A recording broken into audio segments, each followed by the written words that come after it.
OPS MLA பதவிகள் பறிப்பு அதிர்ச்சியில் ஆதரவாளர்கள் மகிழ்ச்சியில் அதிமுகவினர். இந்த மாதிரி தினம் தினம் வெளியாகக்கூடிய அதிமுக சம்பந்தமான அனைத்து விதமான அரசியல் தகவலையும் நீங்க உடனுக்குடனே தெரிஞ்சுக்கணும்னு நினைச்சீங்கன்னா நம்ம சேனலை சப்ஸ்கிரைப் பண்ணி ஃபாலோ பண்ணிக்கங்க. அப்படி இந்த வீடியோ பிடிச்சிருந்துச்சு அப்படின்னா ஒரு லைக் பண்றதுக்கு மட்டும் மறந்துடாதீங்க.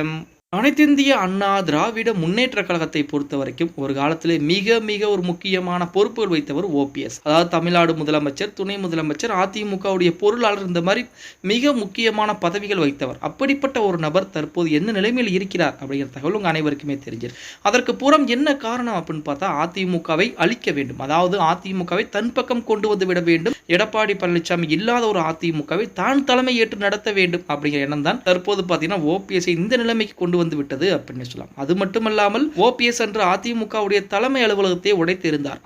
அந்த பிரச்சனையின் காரணமாக தான் தற்போது ஓபிஎஸ் எந்த ஒரு ஆதரவுமே இல்லாமல் நடுத்தெருவில் நின்று கொண்டிருக்கிறார் அப்படின்னு கூட சொல்லலாம். இப்போ ஓபிஎஸ்ஸின் பின்புலத்திலே இருக்கக்கூடிய நபர்களும் மற்ற அணியை உருவாக்கிட்டாங்க, அதாவது புதிய அணியை உருவாக்கிட்டாங்க. ஓபிஎஸ்க்கும் அவர்களுக்கும் எந்த சம்பந்தமே இல்லை அப்படிங்கிற மாதிரி ஆயிப்போச்சு. இப்போ அடுத்த கட்டமாக ஓபிஎஸ் என்ன செய்ய போகிறார்? பாஜகவிற்கு ஆதரவுகளை தரப்போகிறாரா, அல்லது பாஜகவில் இணைய போகிறாரா, அல்லது சசிகலா அம்மையார் பின்னால் வரப்போகிறாரா? சசிகலா அம்மையாருடன் இணைந்து வருவார் அப்படின்னு நினைச்சா அப்படின்னா அவர் எப்பவோ இணைந்திருக்க வேண்டும். ஆனால் இன்று வரைக்குமே ஒரு 5 நிமிடங்கள் கூட சசிகலா அம்மையார் ஓபிஎஸ் பக்கத்தில் வைத்து பேசக்கூட தயாராக இல்லை அப்படின்னு சொல்லியாங்க. கிட்டத்தட்ட 1.5 வருடங்களுக்கு மேல முயற்சி செய்து பார்த்தார். அப்படி இருந்துமே சசிகலா அம்மையார் இன்ன வரைக்கும் ஓபிஎஸ் பக்கத்தில் விடவே கிடையாது. என்ன காரணம் அப்படின்னு பார்த்தா சசிகலா அம்மையாருக்கு தெரியும் ஓபிஎஸ்னால் தான் நாம் அதிமுக விட்டு வெளியேற்றப்பட்டோம், நாம் இந்த நிலைமையில் இருப்பதற்கு ஓபிஎஸ் தான் காரணம் அப்படிங்கிறது சசிகலா அம்மையாருக்கு நன்றாகவே தெரியும் அப்படின்னு சொல்லலாம்.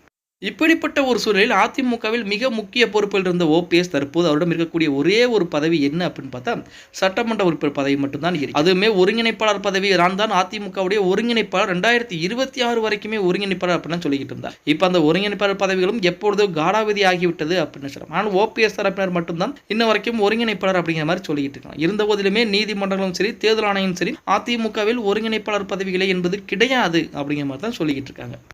இப்படிப்பட்ட ஒரு சூழலில் ஓபிஎஸ் இருக்கக்கூடிய சட்டமன்ற உறுப்பினர் பதவியும் பறிப்பதற்குரிய வேலைப்பாடுகள் அதிமுகவில் நடந்து கொண்டிருப்பதாகத்தான் தகவல் வெளியாகியிருக்கிறது. இப்போ சட்டமன்ற உறுப்பினர் பதவியை பறிக்க வேண்டும் என்றால் ஒன்று அவர் கட்சி தாவ வேண்டும், அதாவது மற்றொரு கட்சியில் இணைந்திருக்க வேண்டும். அப்படி இணைந்தால் கட்சி தாவல் சட்டத்தின் அடிப்படையில் அவருடைய எம்எல்ஏ பதவியை பறிக்கலாம். அப்படி இல்லை என்றால் அதிமுகவிற்கு எதிராக, அதாவது எந்த ஒரு கட்சியில் ஜெயித்தாரோ அந்த கட்சிக்கு எதிராக அவர் செயல்பட்டிருக்க வேண்டும். அப்படி எந்த விதத்தில் செயல்பட்டிருக்கிறார் அப்படின்னு பார்த்தோம்னா இந்த நாடாளுமன்ற தேர்தலில் அதிமுகவுடைய இரட்டை இலை சின்னத்தை எதிர்த்து, அதுவுமே சுயேட்சையான ஒரு சின்னம் பலாப்பழ சின்னத்திலே போட்டி போட்டிருக்கிறார். அதை வைத்துத்தான் தற்போது ஓபிஎஸ் எம்எல்ஏ பொறுப்பு பதவிகளை பறிப்பதற்குரிய அனைத்து வேலைப்பாடுகளும் அதிமுக இருக்கக்கூடிய முக்கியமானவர்கள் முன்னெடுத்திருக்கிறாங்க அப்படிங்கிற மாதிரி ஒரு தகவலும் வெளியாகி இருக்கிறது அப்படின்னு சொல்லலாம். ஓகே गाइस, வீடியோ பிடிச்சிருந்தா மறக்காம ஒரு லைக் பண்ணி விட்டுருங்க.